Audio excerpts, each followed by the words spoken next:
So, good afternoon. The first part of this afternoon's program will be Q&A session, of which some questions have come in. So I hope all of those of you on the retreat are sticking with it. I know there's always distractions and obstacles to overcome, but being patient with them, sticking with it, will bring you many rewards, I guarantee. The first question is from Singapore today. Thank you, Ajahn Kalyano, for your time and guiding us in this meditation retreat. Could you please advise how to know if someone in the Paratatu Pachivika Preta has been born in a better realm? Many thanks for your help. Well, maybe you won't know. You have to accept that there is the teachings on what we might call Buddhist cosmology that the Buddha gave, particularly in Abhidhamma, but generally throughout the teachings of the Buddha it's accepted that there are what we call spontaneously born beings.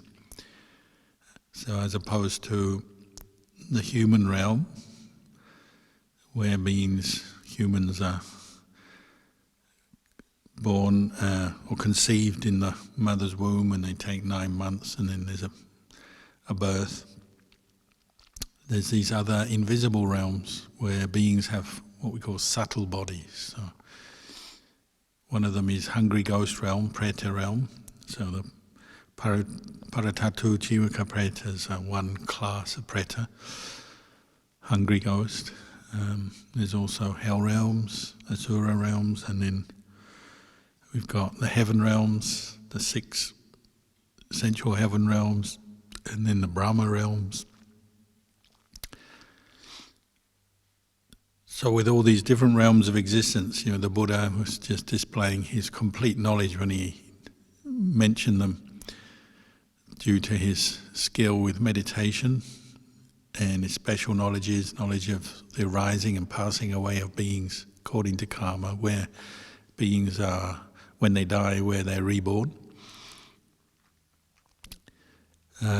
He taught about karma and rebirth.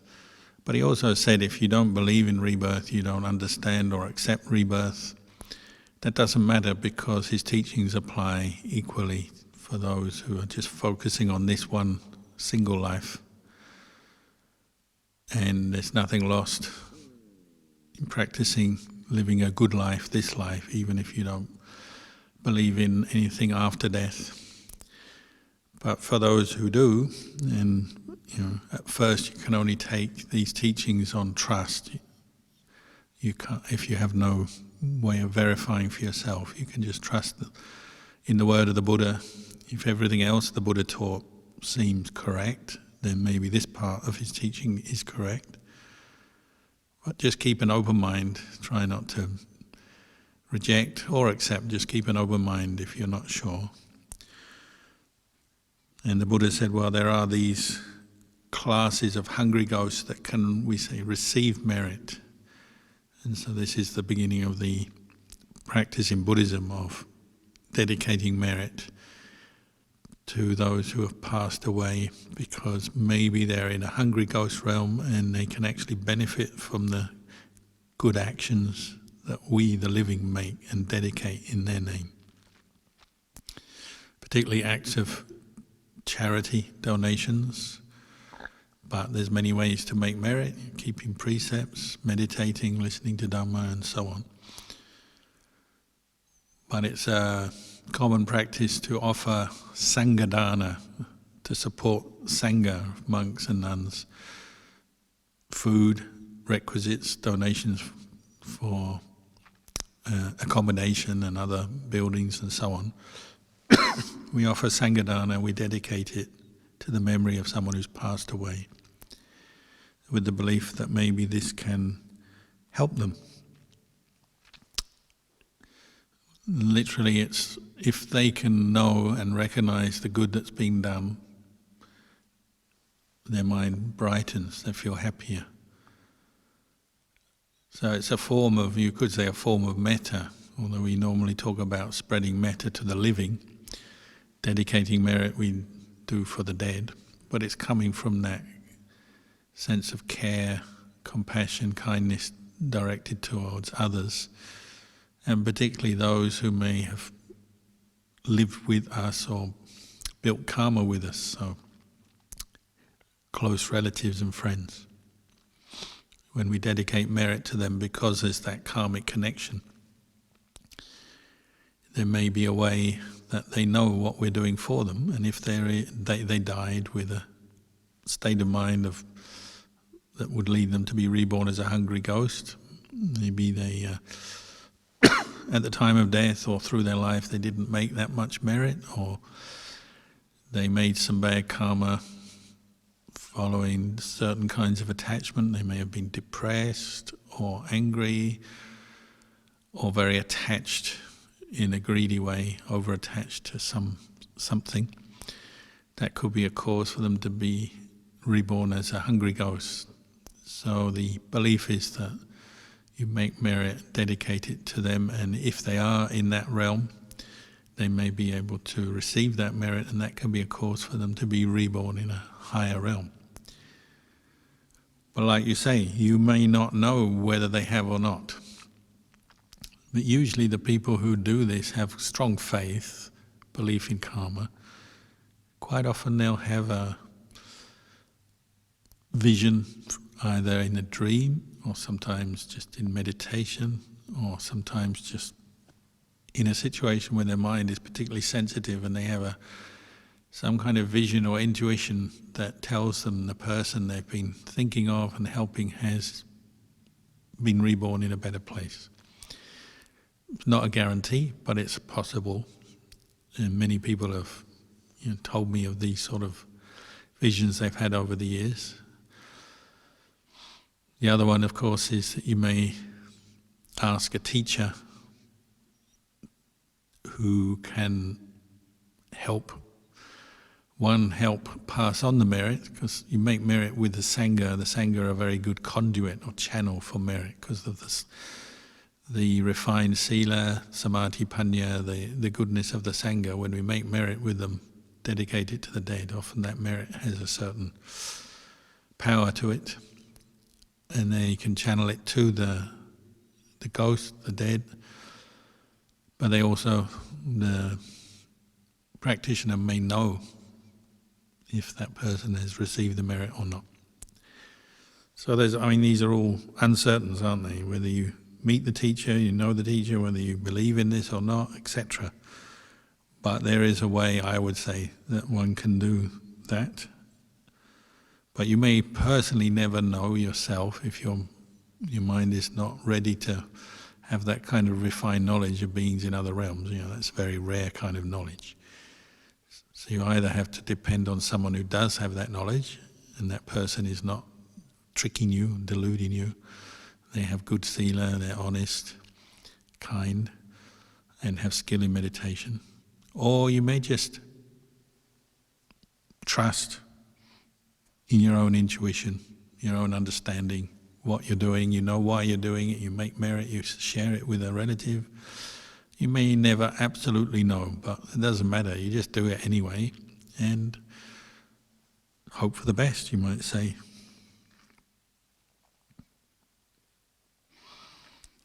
I do know some monks who develop good skills in meditation, their mind pure, peaceful, so they do have insights into this, and particularly their relatives who have been reborn in those hungry ghost realms, and then they've made merit for them to help them. And sometimes for many years, not just once or twice, but every year they do merit-making ceremonies until finally they have their knowledge that this person has been reborn in a better place. So sometimes rebirth into a better place takes time. Sometimes it's quick, sometimes it's slow. All depends on karma. And of course some pretas are still there after a long time. So I think I mentioned before Lumpur Blian, who had very good meditation and what we call the Da Tip, the divine eye. We once were asking him about India, and he's saying one of the pretas, hungry ghosts that the Buddha saw, is still there in Kichikuta mountain. Hasn't yet come out of that realm, so obviously very strong karma keeping that preta there.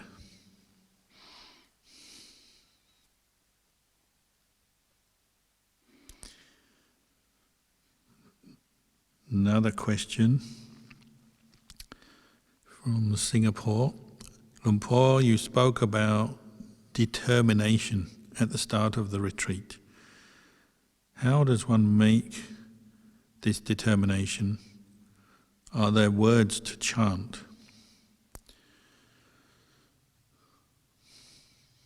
Well, I was in my talk talking more about the quality of determination. Effort, determined effort, you might say sincere effort. So there's a sincerity, you really want to free yourself from the causes of suffering. So as opposed to a casual kind of half-hearted effort, which is often what we get caught into because of the defilements. We sometimes, become complacent in the practice, and that will come up when you're meditating. Often we're only putting half effort into our meditation, so of course the kilesas are running around our mind, we're not really getting to grips with them because our mindfulness is not yet very strong, because our effort is not very determined effort. So I was talking about the quality of determination is one that you need to develop in meditation, so that you can keep bringing up mindfulness and keep letting go of the hindrances as you meditate. But determination, as you've said, also can be what we call adhitthana barami. Adhitthana means making a particular determination or resolution. You might make a determination to sit meditation for a period of time, such as 1 hour. You resolve to do that, and it's a resolution you might make in front of the Buddha or your teacher, or just thinking of the Buddha or your teacher, and you say, I'm not going to get up until I've completed this resolution, this determination. So it could be 1 hour. So you make your determination, you sit there and suddenly you feel miserable, or your mind is all over the place, or intense pain comes up. Often when you make a determination, things will come along to test you out. I don't know whether it's the determination draws the obstacles out, or you just seem to notice the obstacles because you've made the determination. It may be that as well. You just happen to notice all these obstacles because now you can't move. Say you're going to sit for an hour. So you seem to have more pain than before, your mind is more restless than before, there's more things happening to disturb you than before. But the idea of determination is you make a determination that you can complete, so it's not unrealistic or too difficult, but it tests you and pushes you a bit. So, for example, sitting for an hour without getting up, without stopping, even if you're not peaceful, even if you've got pain, you still work with it. And monks particularly will make lots of determinations in their practice, sometimes just for a sitting meditation, a session of meditation, sometimes they keep a rule or a practice for a week or a month or 3 months of the rains retreat. So some monks will just eat their food, the food they're offered in their bowl, their alms bowl, and nothing outside of their alms bowl for 3 months. It's quite a common thing they do to help manage their greed and desire for food, find food, and the way we like to eat food, separate it out so we can have the taste of that food when it's separate from other kinds of foods. Because when you put all your food in your bowl, then it all mixes together, and most people don't like that very much. So there is a desire to separate things out, and you have drinks in cups and soup in pots and fruit in another dish and sweet in another dish, and it's basically back to being a layperson again. So they might make a determination to keep all their food in their bowl, eat just one meal, one time a day in their bowl, not having anything outside of the bowl for 3 months, for example. And this is a way to deal with defilements around food, for example. Or people make determinations about how many hours of sleep they'll take per night, or how many hours they'll sit meditation, or sometimes we stay up all night on the full moons, new moon nights, where sometimes the monk will make a determination, I'm not going to lie down or use the lying down posture for the whole night on those nights, once a week. Ajahn Chah encouraged that.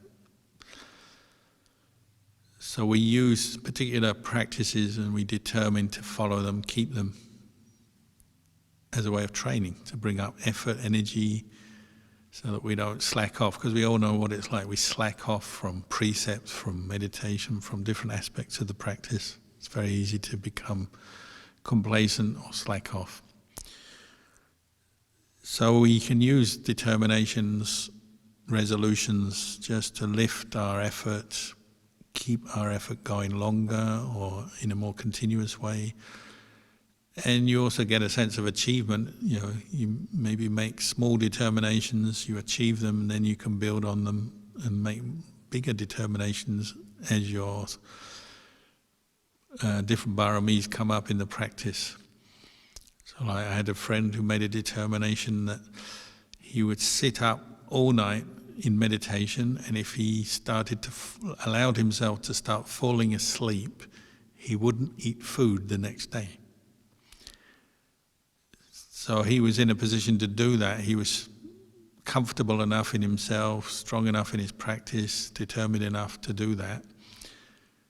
And obviously, once you make that determination, you don't want to keep missing out your food for the day, so you stay awake, because you know if you fall asleep, you'll lose your meal the next day.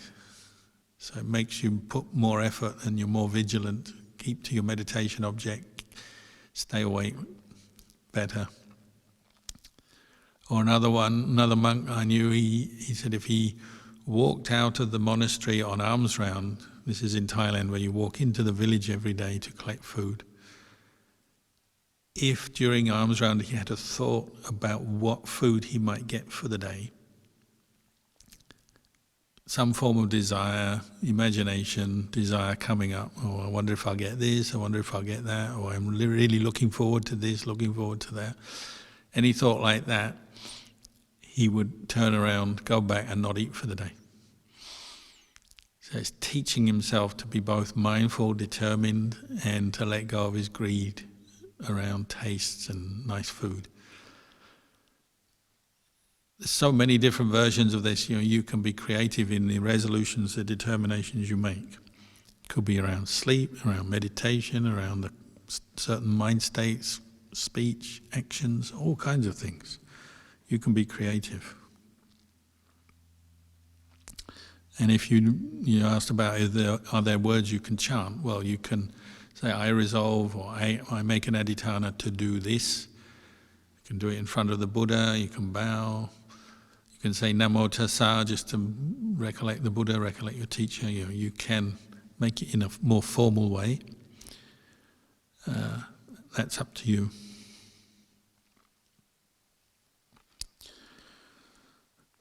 Question from Malaysia. Is it breaking a precept if we forward a political message or share expressions of political views via WhatsApp amongst friends?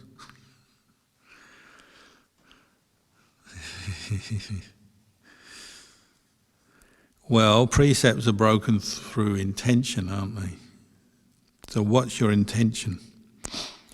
And obviously politics can be a very divisive subject. So is your pushing of a political agenda to other people going to lead to disharmony in the group, division, bad feeling between people, disrespect, even anger or hatred between people? You don't want to promote that. You might call this a subtle aspect of the precepts. You're pushing a political view, you're not telling a lie, you're not being rude or insulting someone, but it may still have some negative impact. So that's something for you to consider. If you have a political view, then try and be polite, friendly, and say, well, this is my view, but don't be too down on people who have different views than you. And that's what happens, isn't it? When you keep pushing an agenda, if someone disagrees, you may end up in an argument or bad feeling between people or not wanting to cooperate or speak together. That's not good. So you have to look at your intention and look at the results of what you're doing. So I don't think it's just a sort of a simple one-word answer, it's right, it's wrong, it's breaking a precept or not. You have to look at your intention, look at the outcomes, and be careful. Sometimes we can hurt people without realizing it. We think something is really important, but maybe they have a different perspective that we haven't considered before, and when we push our agenda, it hurts them, or maybe there's some other aspect of the whole thing that they know that you don't know. So be cautious with things like this. So for a monk, we have rules not to engage in political dialogue, really, to talk about politics and politicians and all of that, other than if there's any relationship to Dhamma, maybe. So just be careful, one thing can lead to another. You talk a lot about politics, it can bring up a lot of emotions, can lead to division with other people, bad feeling and so on. So be cautious, be careful. WhatsApp itself is just a neutral thing, isn't it? You can use it to spread Dhamma, or you can use it to spread hatred, you can use it in many ways. So try and use social media for good purposes, or don't use it at all. That would be my recommendation. Question from Singapore. Dear Lumpur, I have an arthritic back. Sitting meditation has become incredibly difficult and painful. May I request some advice from Lumpur, please? Yep, as we get older, we get arthritis, joint pain, back pain, knee pain, everything pain, unfortunately. So you have our sympathy.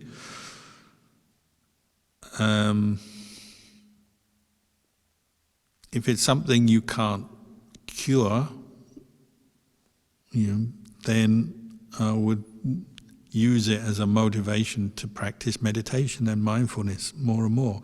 Obviously, the practical side, you may have to sit in a chair, adjust the way you meditate, maybe do walking meditation in a chair, and then work on being patient with the pain and then using mindfulness to investigate the pain. And that you take slowly. If you have a strong pain, obviously it's going to be hard to be mindful of it and take it as an object of mindfulness, but it can be done, and you may find through continued practice, regular practice, for short periods at first, putting your attention on the pain, investigating it, asking questions, trying to be more mindful of the pain, separate between the mind that knows and the painful feeling, and the thoughts and perceptions that form around it. So separating out the khandhas around this pain, you may find it stirs you on to develop insights that you didn't have before. But go gently, because pain is so unpleasant, it can put us off meditation if you're just sitting there feeling pain. So balance the investigation of pain with other meditations, and particularly metta meditation, to bring up the goodwill, relax yourself, goodwill, sympathize with yourself for your pain, and also be aware, not to take out your pain on other people by being grumpy and displaying your aversion with others. So developing other meditations that sometimes uplift the mind, thinking of teachers. Like I know many monks who've worked with very intense pain and managed to use it as a vehicle for insight, developing mindfulness into impermanence of feeling, not self, see the conditioned nature of feeling, see the difference between the mind that knows and the feeling, and separating out till they've seen that pain is not self. It can be done.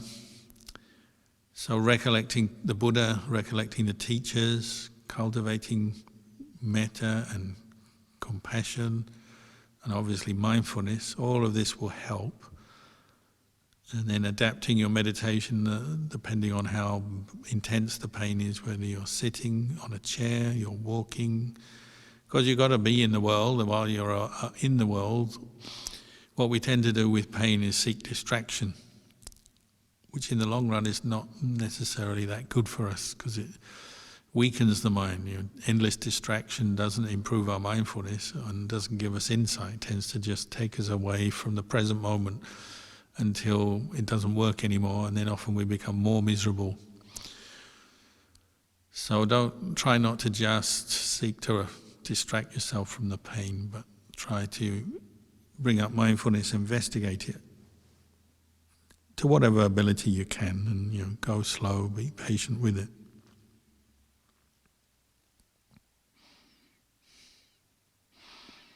We say try and make friends with your pain. So when you're thinking or you're aware of your pain, you don't immediately see it as an enemy to be got rid of or hated, but just a friend who has a few unpleasant habits, and it's like, oh, this guy again. Your pain comes up, but you're not going to anger, you're still tolerant of your pain, rather than seeing it as something you have to fight and end up just with a mind of hatred.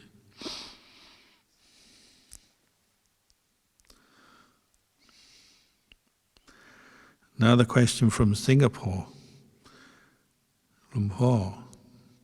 Many thanks for extending this retreat for all of us to have it online. Much appreciated. Wishing you an abundance of good health always. My question is, may I know how can one practice to be very present at home doing the online retreat with the children? If I do an open awareness sitting from time to time while getting the children to do their reading or play with their toys, it seems like I'm trying to kill two birds with one stone here. Trying to fulfill my role as a mother while also fulfilling my role as a student to do the retreat well. Seeking your guidance on this here. Many thanks, Lumpur. Well, we tend to say that if you have children while they're young and need a lot of your time, they become your meditation. So perhaps it's asking, like you said, too much to do a retreat with little children. I don't know. I can guess it may be asking rather a lot of you. But you can, like you say, you can have kids doing their thing and you're there and you're listening to a talk. Maybe you can listen to Dhamma while you're looking after kids, and maybe at some time you have to turn away from the talk to attend to the kids. But you're not going to be entering deep states of samadhi if you've got two kids sitting there. So you have to know the time and place. So while you have young kids, they become the center of your attention. They have to be, because you have to take care of them and love them. But you can still learn about the Dhamma as you're doing that, can't you? Like, you can focus maybe on your basic practice of the precepts, the understanding of karma. So when you're looking after your kids, you can, like you say, you can have a basic mindfulness and be aware of negative mind states that may be triggered by feelings of tiredness, exasperation when they don't do what you want them to do and they're just running around causing trouble or whatever, and as you're dealing with them, you're coming back and looking at your own mind and trying not to fall into negative mind states. That may be your first aim in the practice. I would imagine if you've got kids there, you're not going to be able to meditate. So your participation in a retreat is only going to be very superficial. As I said, listening to Dhamma, you can probably do that much. But don't expect to be doing a lot of sitting meditation except for when they're asleep. So maybe you notice what their routine is. If there's a time when they're taking their nap or they're in the morning when they haven't got up yet, those are the times you may be able to do some silent sitting meditation by yourself, or late at night when they've already gone to bed. You take what chances you get as far as meditation goes, sitting and walking meditation when you're on your own. And at other times you have to incorporate the kids into your practice. So being mindful of speech, actions, reflecting on Dhamma, reflecting on what example you're giving your kids. So the more you can keep the precepts, keep the metta, the goodwill in your mind around your kids, the better effect that's going to have on them. The more irritated you get, the more that's going to have a negative effect on your kids. We all know what it's like. Parents get tired, so then kids are there, kids don't know what they're doing, and they make a noise, make a mess. They're not doing what they should maybe, and then mum and dad get irritated, and kids will pick up on that. So I would have thought that would be one of the number one priorities in your practice, is to keep your mood even when they're annoying of testing you, to keep your mindfulness of speech, action, state of mind, keep the metta, the goodwill. But metta doesn't just mean spoiling them, does it? It means seeing what's appropriate. So sometimes you have to be firm with them, tell them what they don't really want to hear. Time for homework, time for this, time for that. But keeping an even mind while you're doing it. And that's not an easy practice. So maybe with kids doing the retreat, you'll get enlightened before the rest of us, because it's a challenge, and you may rise to that challenge. What happens when you're on your own, you don't have kids, you sit there and you're just falling asleep. So maybe your kids will actually stir you to practice the Dhamma more. It's like the last question about pain. Pain is unpleasant, we don't want it, but it can stir you to put more effort into being mindful and developing insight because of the pressure from the pain. Looking after kids can be the same. The pressure of trying to practice the Dhamma with 2 young kids or 3 young kids, whatever, you can turn it into the stimulation for you to be more mindful, try harder, be a good example for your kids, practice the Dhamma in the sense of trying to make good karma, avoid making bad karma, and passing that on to your kids. And then, of course, sometimes have conversations with them about Dhamma, aspects of Dhamma, how to practice loving kindness, generosity, keeping precepts, understanding cause and effect of karma. I'm just making it all seem simple, I know, just talking like this, but you've got to make the best of your situation. So if you've got kids, you just try and incorporate or apply the Dhamma that you learn and are learning into that situation. And everyone has to do that, whether they're at work or they're with kids or they're doing this, doing that. Your aim is to incorporate every aspect of your life into the practice of Dhamma. So it does take some thought, consideration, and then you see what are the most important aspects of your practice that you can apply and preserve while you're looking after your kids. Maybe if you have a really understanding husband or wife, then you say, well, can I have my whatever length of time they'll agree to, my 3-day, 5-day retreat, when you go off and you get a little bit of a break to really focus on your meditation while your spouse looks after them, and then you offer the same back to them. When they want their free time, they get their few days of retreat. It's another thing you could look into. But while you're with the kids, don't bring up these expectations that you should be sitting there in deep samadhi. It's not the right time. That's something maybe when they're a bit older and they're more independent, then you may get that chance.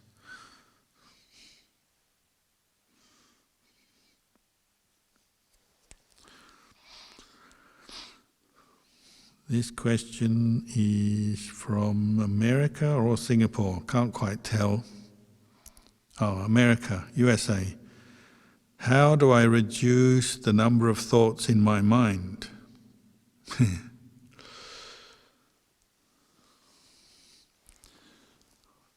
Well, there's sort of two aspects to this, I'd say. One is this skill of learning to differentiate between the useful thoughts and the harmful ones, the good ones and the bad ones. That's the first thing. So not just the number, but the kind, the quality of thoughts.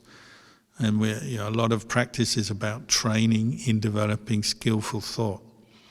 Because we have to use thought. It's a tool that we have. We have this thinking mind. The technical term is sankhara khanda. We call it mental formations, thought formations, and it's where the activity of our life begins. Karma begins with intentional thought.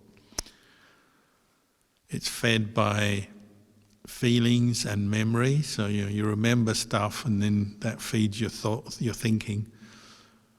But the sankhara khanda is where you begin to make karma, and it comes out as speech and actions, obviously. So training in cultivating the wholesome karma, good karma, and abandoning the unwholesome, unskillful karma. And the Buddha said before he was a Buddha, he spent a lot of his time doing this. So if that's how the Buddha practices, I'm sure we're going to have to do it as well. So separating the good stuff from the bad stuff.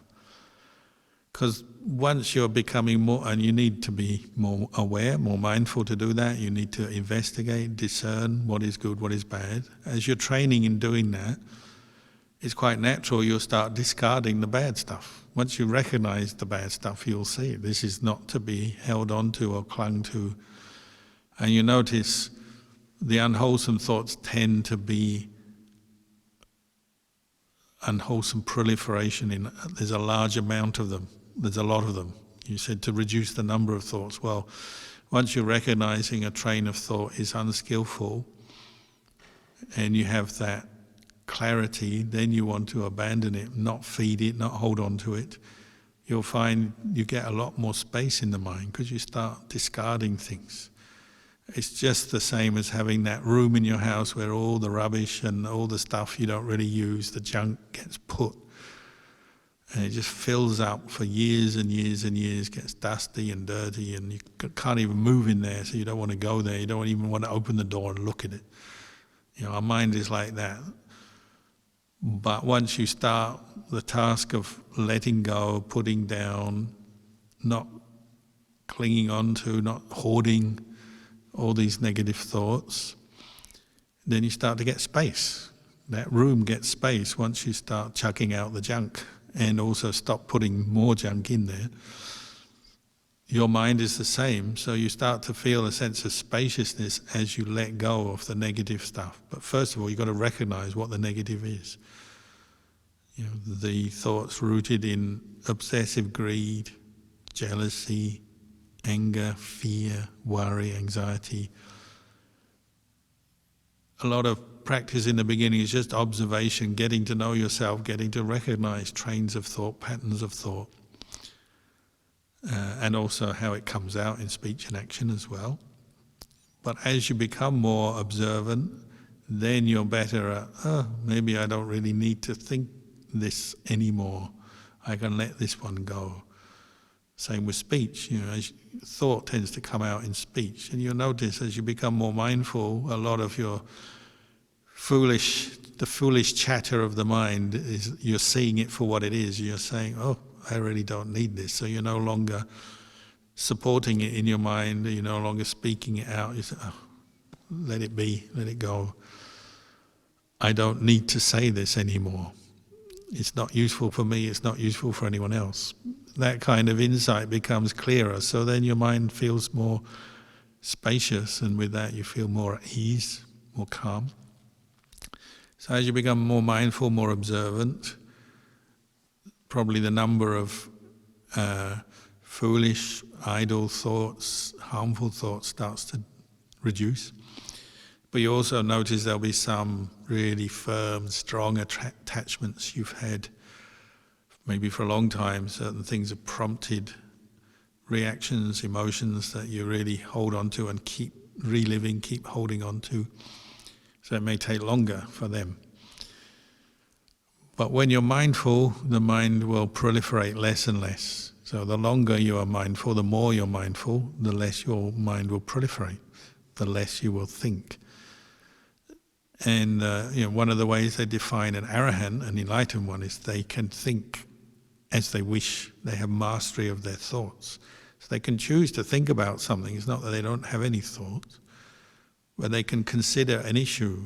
What is this issue? What are its benefits? What are its drawbacks? What are its causes? How did this come about? They can pick something up and look at it from different angles because they have mastery of their mind. So it's not that they don't think at all, it's just they choose to pick up a thought or put it down, and they can do that at will. So they don't feel oppressed by their thoughts. They're no longer attached or identifying with those thoughts as self. They're just a function of mind that they can use. So that's the goal. Obviously we're not there yet, but you're seeing how you have to sometimes be clear with yourself and say, this train of thought here, this stuff I'm thinking is garbage, it's junk, let it go. And you have to teach yourself how to do that. Sometimes you have to be firm, sometimes you have to encourage yourself, coax yourself to do it. Depends on the situation. But separating between the wholesome and the unwholesome, improving mindfulness will gradually reduce mental proliferation. You get this sense of spaciousness, maybe even periods where you're experiencing what we call the emptiness.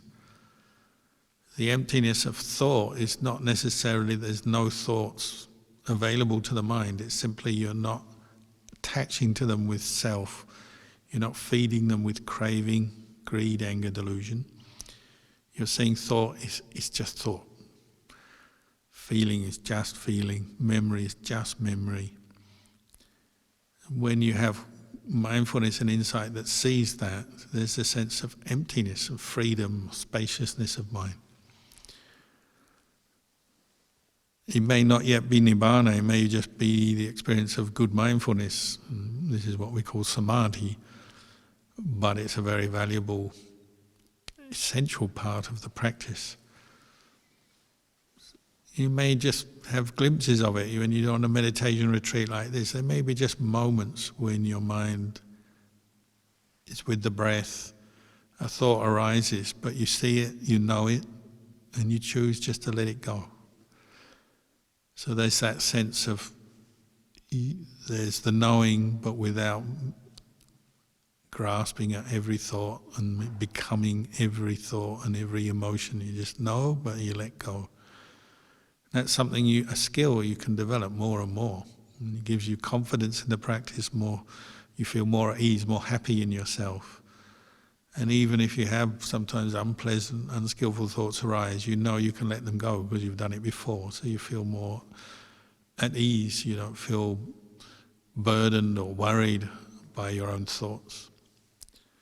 In the beginning of practice, when mindfulness is not very strong, we are worried by all our thoughts. Oh, I think too much. Oh no, I've had that thought again. I'm so hopeless. We have a lot of self-hatred, a lot of doubt.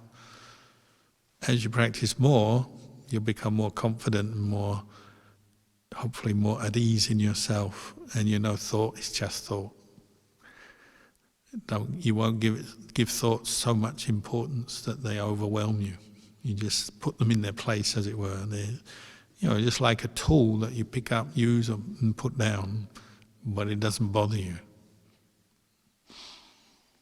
So keep going. I'm sure many good things can come from your practice.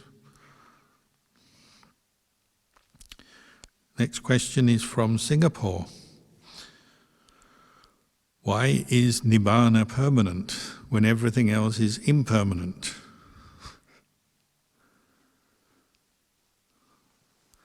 Well, Nibbana is what we call Paramatta Satya, ultimate reality, ultimate truth.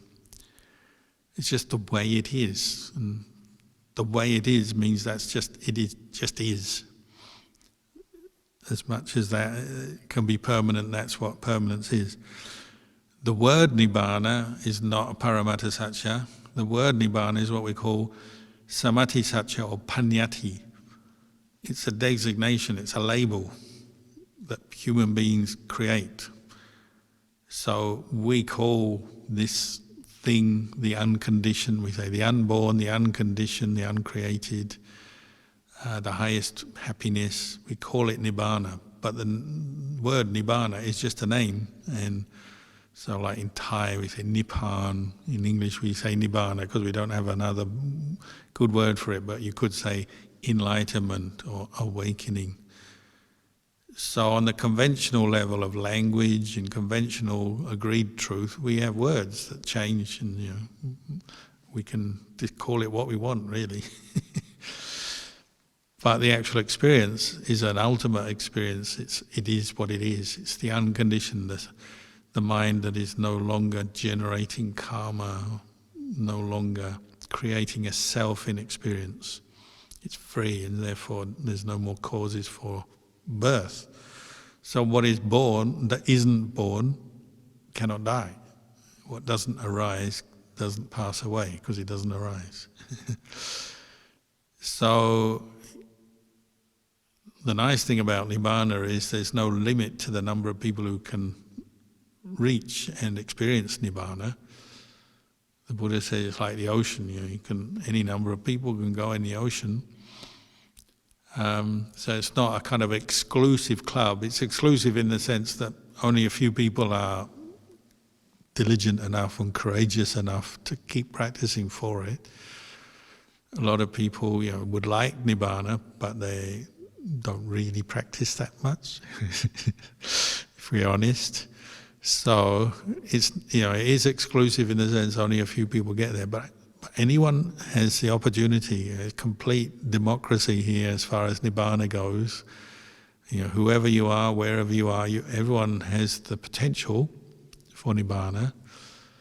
It's whether you have the will and put the effort into practice for it and reach it. So that's the good news about Nibbana, is there's no limit to it. It's not like just for some and not for others. But where we always fall down is this conventional reality. We always are attaching to the language, the description, the views, the beliefs, the ideas we have, which are useful. And the Buddha taught the Dhamma, and the Dhamma that he taught was conventional language. He used ideas, similes. Fine, that's useful to convey truth and help us understand what we have to do to reach Nibbana. But it's not Nibbana. So the Buddhist teachings, the suttas, the Vinaya, the Abhidhamma, talks are not Nibbana. They're pointing to Nibbana and helping us get there, but they're not Nibbana. Nibbana is something one has to know, each individual has to know for themselves.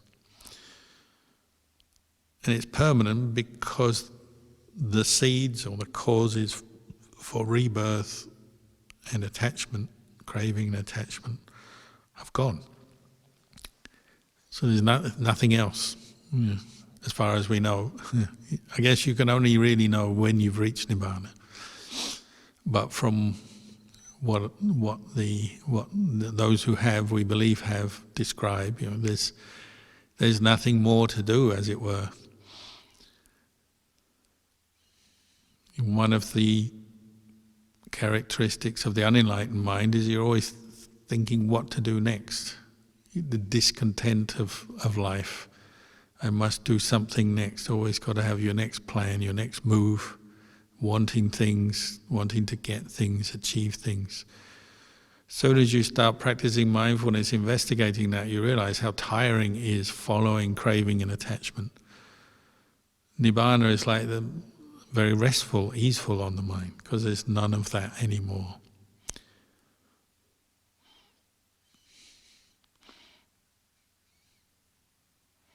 So whatever is subject to arising and ceasing is not Nibbana.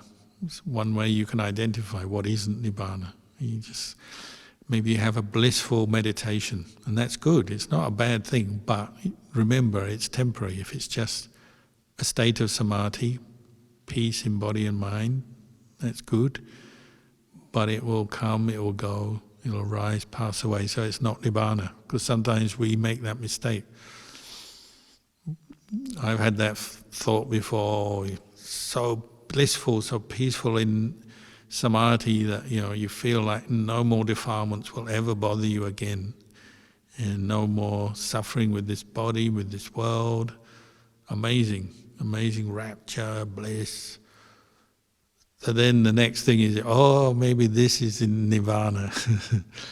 And that's the thought that arises, passes away, and catches you out, because it's self. Again, you're forming a self even out of states of samadhi.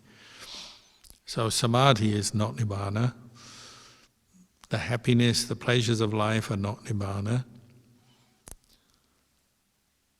The unconditioned is Nibbana. Nibbana is the unconditioned. That's something you have to know for yourself. So keep practicing.